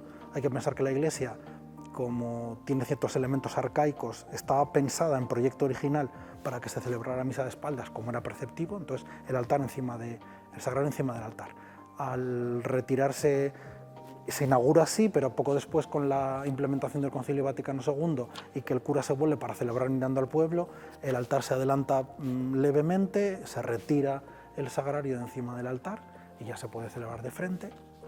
Y luego el frontal del altar y los laterales también es una obra de Luis Quico, un mosaico a la romana con el apostolado, los 12 apóstoles, como la continuidad de la iglesia. También una postura como muy hierática, pero la técnica es del mosaico a la romana, pero bueno, pues unos gestos también muy hasta naif, podemos decir, ¿no? Un poco también yo creo que conectando, ¿no? Una expresión artística muy de conectar con quien está celebrando, ¿no? No hacer obras como muy distantes. Y luego muy claro, la iglesia Cristo Rey, ¿no? Hay una presencia de Cristo predominante, hasta en el propio altar o el propio sagrario, la cruz, elementos pues que tienen que ver con la pasión. También aparece, y lo vemos ahí, la cruz de Matías Prieto, que era un artesano local. A veces me cuesta qué es artesano y qué es artista. Bueno, él estuvo implicado, es verdad que esa obra se hizo para Cristo Rey, aunque podía haber estado en otro lugar, pero se hace para aquí.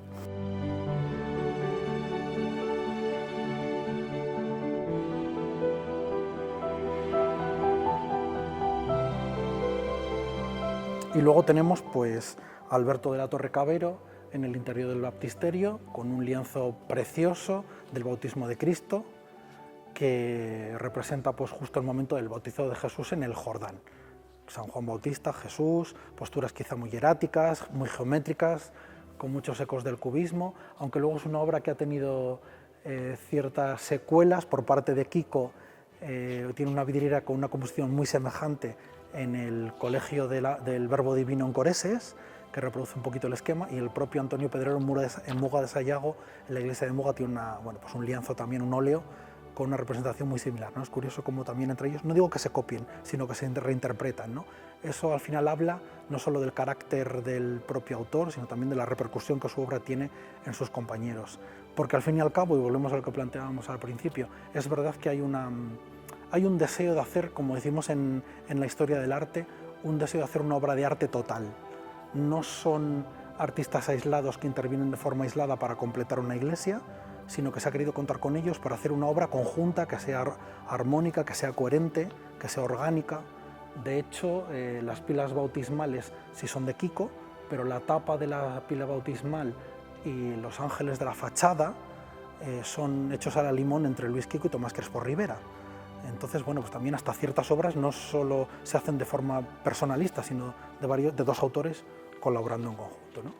El resultado final de la fachada divergió de los planteamientos primeros, porque precisamente donde están los ángeles y el escudo del obispo estaba previsto un apostolado que al final quedó atrás. Es probable que por la idea que está también de forma protagonista en el altar. Y luego la idea originaria era que el mosaico de la fachada representara el reino de Dios, Cristo Rey, el reino de Dios, de manera que aparecieran el pueblo de Dios, las jerarquías eclesiásticas, el ámbito civil, también fruto pues de la época en la que se hace, ¿no? De esa entente también entre Iglesia y Estado, que bueno, pues dio los frutos que dio. Al final esta idea se deja atrás.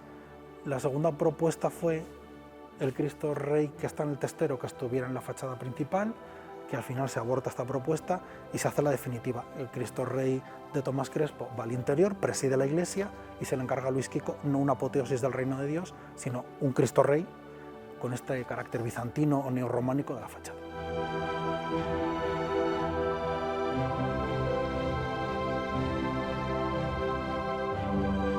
Estamos ante una iglesia que supone el punto de arranque en serio y con determinación de una renovación en la arquitectura religiosa en toda la provincia de Zamora, pues eso, a mitad del siglo XX. El deseo de un crecimiento de población que se asienta en la ciudad, darle un servicio religioso que requiere de la construcción de nuevos templos, sin duda el Templo de Cristo Rey, salvando María Auxiliadora y la Universidad Laboral, que es otro concepto, otra idea y para otra finalidad distinta, que es educativa, este no es el caso, pues es ese punto de inflexión y ese decir, voy a intentar de dejar de hacer el modelo de arquitectura religiosa habitual, tradicional, al que estamos acostumbrados, por apostar por un lenguaje, por una forma de hacer arquitectura mucho más sencilla, con materiales mucho más humildes, que la propia humildad hable de sí misma, que hable de que el Evangelio va de esto, de una vida pues pensando en el humilde, por entender una vida también desde la clave de la humildad, desde el servicio, una iglesia que juega muchísimo con el espacio y con la volumetría, que esa quizás sea una de sus grandes virtudes. Es que parece un poco fría, un poco descarnada, un poco... Esa es la idea también de los arquitectos, ¿no?